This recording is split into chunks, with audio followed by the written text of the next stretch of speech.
games in one, huh?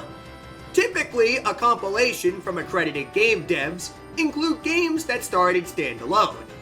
But Wonder 3 is different.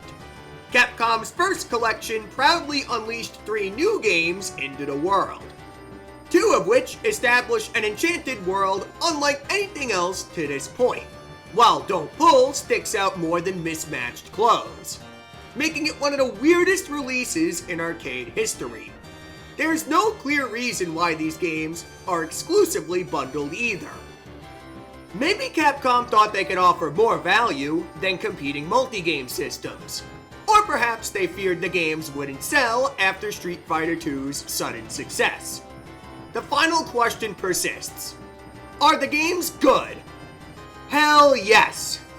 Quality was not sacrificed for quantity. While Wonder 3 can't provide the raw, interchangeable variety you'd see in a Neo Geo or Play Choice 10, you'll find satisfaction if you're into shoot-em-ups or puzzle games, and wonderment if you're into platformers. I usually reserve my judgments for the end of my videos, but since there's 3 distinct designs to unpack, I'm gonna save some time and declare Wonder 3 as a whole deserves an A+. Elaborating why would require each game be broken down with as much attention to detail as needed. I'll be covering the games one video at a time to produce more content for the channel and to give you something to look forward to later. Since it's recommended immediately after inserting your coins, we should start with Midnight Wanderers, or Roosters, your pick.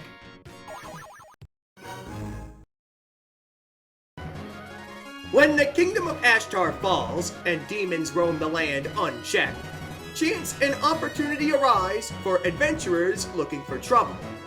An ancient legend foretells the Chariot of Light could bring peace to all the land if one can reclaim it from the forces of evil, immortalizing themselves in the process. The Midnight Wanderers, Lo and Siva, accept the challenge and embark upon a 5-stage quest through a surreal, beautifully illustrated fantasy world, fusing D&D and tarot card illustrations together with some Japanese flair. It's a hell of a start for a compilation. Midnight Wanderers is a challenge platformer born from a long lineage of productions. Following in Ghouls and Ghosts' footsteps, Midnight's design revolves around maneuvering through obstacle-laden gauntlets with little room for error. A reasonable task as you adventure with the same superb controls from Ghouls. Aiming, then landing every 4-way shot you need to make, but more. Ledge grabs to avoid unwanted falls. Dodge rolling through imminent damage. And mid-air movement. But best of all, 2 players at once for twice the fun. Did I mention those are just the surface level perks you'd see watching a demo? Digging in reveals a lot of lessons we learned from Ghouls' shortcomings. So many that comparing Ghouls to Midnight would be the best way to prove why Midnight Wanderers is awesome. Starting with Ghouls' biggest drawback, superficial weapons.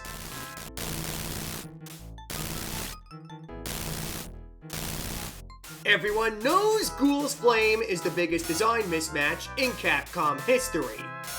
These games spew bullets left and right, and were mainly balanced for long-range fights.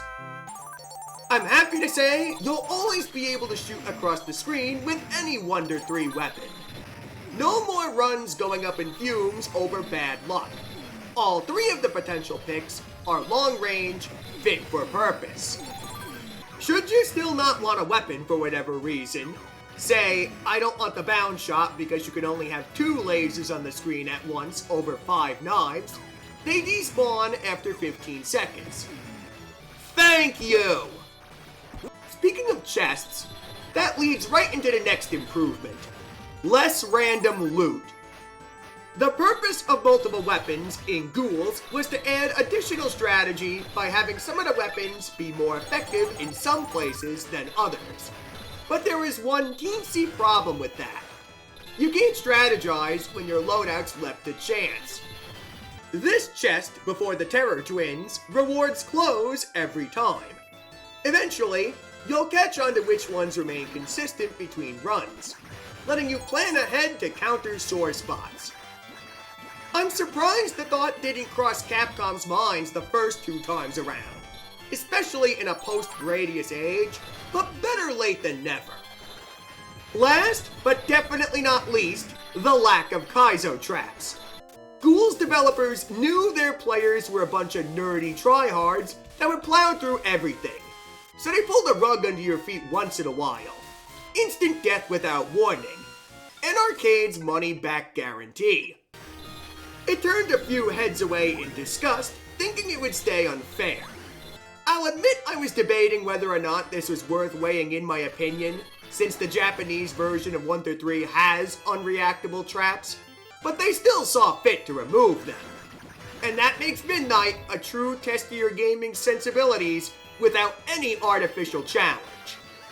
You're in total control, and there's no catch. What more do you want out of a challenge platformer? What more could I say to convince you? Midnight Wanderers alone deserves an S, alongside the other side-scrolling greats like Super Castlevania 4.